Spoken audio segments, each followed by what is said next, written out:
sehingga mastatona sapol kemampuan. Takaran ukuran sapol kemampuan bukan penasehat yang mengerti, bukan pengatur yang mengerti, tetapi pribadinya adik-adik yang melaksanakan dari perintah ini. Mampu nggak melaksanakan perintahnya Allah Rasul? Mampu nggak melaksanakan perintah ijtihadnya Bapak Imam? Kalau mampu tidak dilaksanakan, maka itu namanya pepeko berbuat-buat. Orang yang berbuat-buat mendapatkan ancaman, akan diancam oleh Allah. Wa'ala tafriqun tadikum. Sebab kamu berbuat-buat, mampu mengatakan tidak mampu, maka kamu akan disiksa di dalam neraka. Lantas kalau sudah bisa memahami hal ini adik-adik semua, mengerjakan kau tidak mampu, maka disitulah proses mastatona sapol kemampuan. Berarti ucapan saminawa atau mastatona itulah penjabarannya kepada adik-adik sehingga bisa mengerti. Pada pagi hari tadi ngaji mudah-mudi penerobos susah 1 tahun sekali. Maka adik-adik datang ke tempat ini tentunya mengukur kemampuannya. Dia sakit, tidak bisa bergerak, tidak usah datang, Allah sudah tahu. Tapi kalau hanya bisa hanya nonton TV, kumpul sama temannya, itu namanya pepeko. Ada urusan sambil didahulukan urusan keduniaan. Ini sangat berbahaya bagi adik-adik yang berpredikat sebagai orang Islam. Kalau sudah adik memahami ini, maka Bapak Imam punya tugas pokok meramut kepada generasi. Generus yang diramut ini supaya keimanannya adik-adik tidak lepas. Keimanannya adik-adik tetap lestari di dalam rumah. Maka keimanan itu ditingkat 4 kali. 1 bersyukur, mengagungkan, mempersyukur dan berdoa. Kalau sudah diikat berarti keimanan adik-adik yang ada di dalam tubuh hatinya membalun sumsum mengkristal, sehingga dengan keimanan yang sudah dicancang ini perlu diberi makan, perlu diberi vitamin biar keimanan itu tetap lestari, tetap membalun sumsum dalam hati. Apa makanannya? Apa vitaminnya? Diberilah 5 bab. 5 bab itu apa? Inilah yang akan menyirami, memantapkan keimanan yang sudah diikat di dalam tubuh hati kita. 1, bagaimana generasi muda-mudi bisa ngaji Quran hadis. Kalau di dalam teman-temannya tertib hobi sedang mengaji Quran hadis. Adik-adik silakan, di pondok sudah menjadikan rutinitas. Di PPPM, Pondok Pesantren Belajar Mahasiswa, PPM Pondok Pesantren Mahasiswa, inilah tempat menimba bab ilmu kepahaman untuk berhasil dunia akhirat. Bahkan di situ belum ada PPG Penggerak Pembina Generus yang punya kurikulum pembelajaran dengan mempunyai target mulai dari PAUD, Cakrawi, Praremaja, remaja sampai usia nikah. Hasilnya kalau kita bisa melihat Generus itu adalah pakipahan bagi penghasil kalau sudah bisa nikah sesama orang. Kalau nikahnya sama orang yang tidak iman, maka kembali kembali lagi.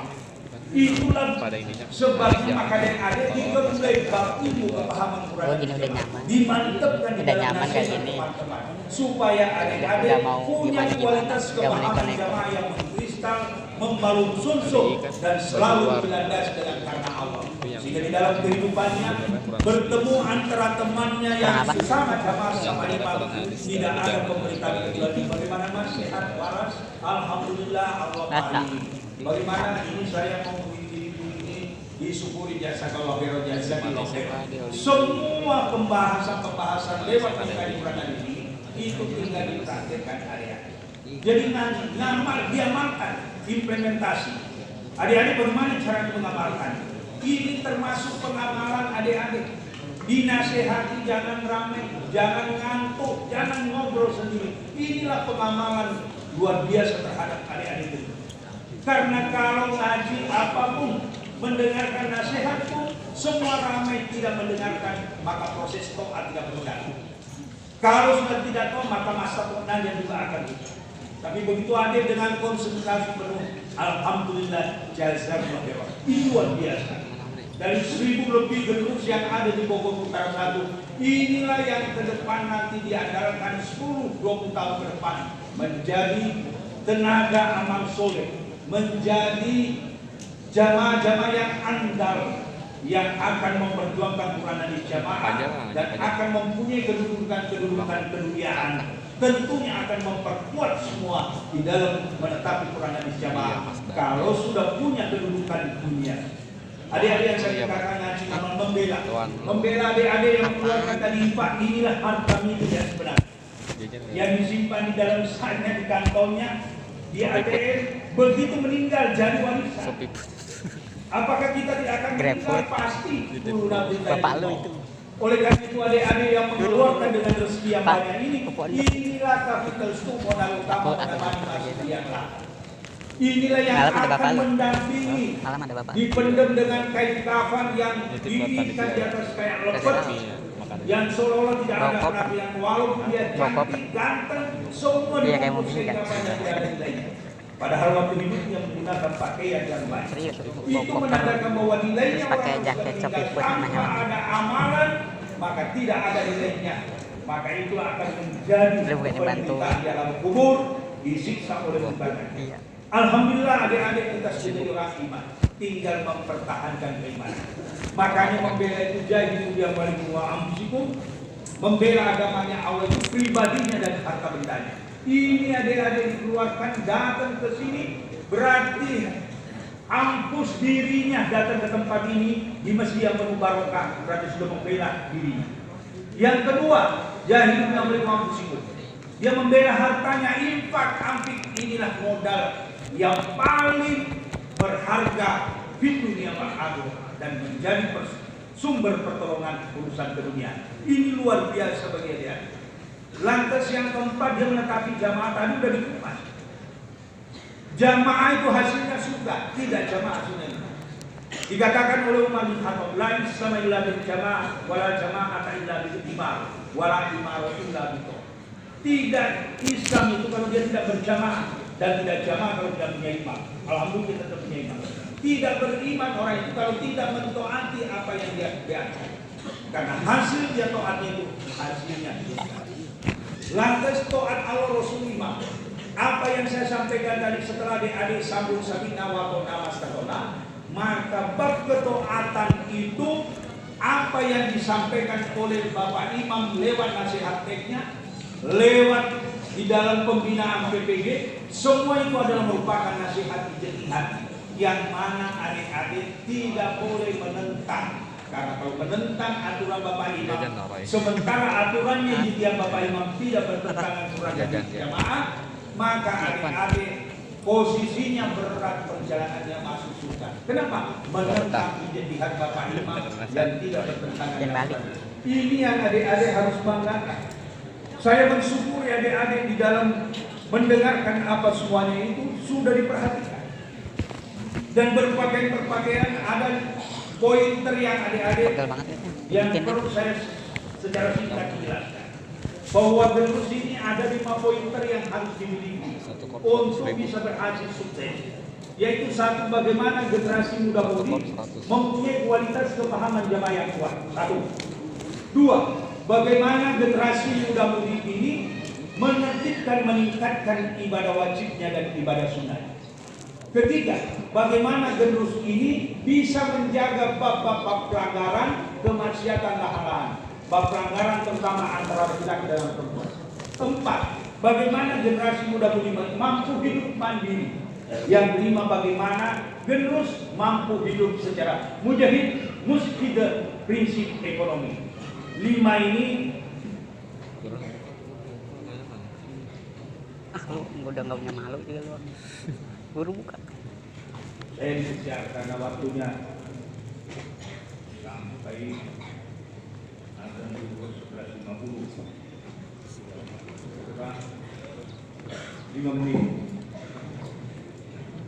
Adik-adik yang saya cintai banggakan, setelah di dalam memahami hari ini, adik-adik harus betul-betul memahami bahwa satu pointer yang saya sampaikan tadi, bahwa genus harus punya kualitas kepahaman jamaah yang kuat.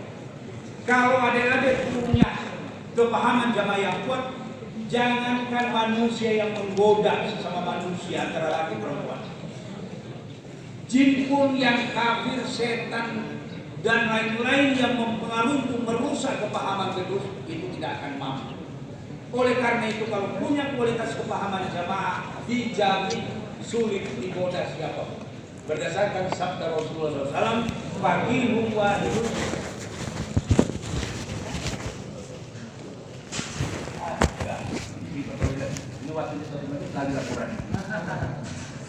Ini adik-adik dengan di dalam sabdanya Nabi faqihun wahidun asyad wala syaitan min alfin amir. Satu penerus yang pagi paham Quran dan jamaah karena Allah ini lebih berat digoda oleh iblis, setan, jin kafir daripada 1000 ahli ibadah, ahli puasa tapi tidak karena Allah, itu gampang dihancurkan. 1000 pemuda yang tidak paham walaupun ahli ibadah tapi tidak paham Quran dan jamaah, tidak sadar karena Allah, 1000 bentuknya gampang dihancurkan setan. Daripada satu orang yang paham terus tapi hatinya sadar karena Allah, ini 1000. Bagaimana adik-adik supaya bisa memiliki paham jamaah yang kuat? Satu resepnya untuk memiliki paham jamaah yang kuat, satu tertib, hobi, senang, gemar mengaji Quran dan hadis. Itulah tadi dijelaskan oleh penyampai materi dari. Yang kedua tertib, hobi, mendengarkan nasihat. Siapapun penasihat di dalam jamaah, selama nasihatnya Quran dan jamaah. Yang ketiga, bagaimana generus itu supaya berusaha bergaul dengan jamaah yang baik yang paham. Yang keempat, bagaimana supaya generus ini menertibkan sambung ngajinya. Di kelompok ada imam kelompok, di desa ada imam desa, di daerah ada imam daerah, di pusat ada imam yang kita taati, dan semua penerobos dan lain-lain yang ikut menyampaikan hal nasihat berdasarkan Quran dan jamaah. Adik-adik harus semua bisa menerima lahir batin saat memohon Allah. Adik-adik yang saya cintai, saya banggakan, karena waktunya sudah selesai. Mudah-mudahan apa yang saya sampaikan pada siang hari ini Allah memberikan manfaat dan barokah. Ini hasilnya yang mudah-mudahan dengan materi walaupun belum sempurna, tapi saya yakin dengan ketenangan adik-adik semua konsentrasi saya syukuri. Mudah-mudahan Allah memberi terus semua yang hadir pada pagi siang hari ini Allah berikan kepahaman, manfaat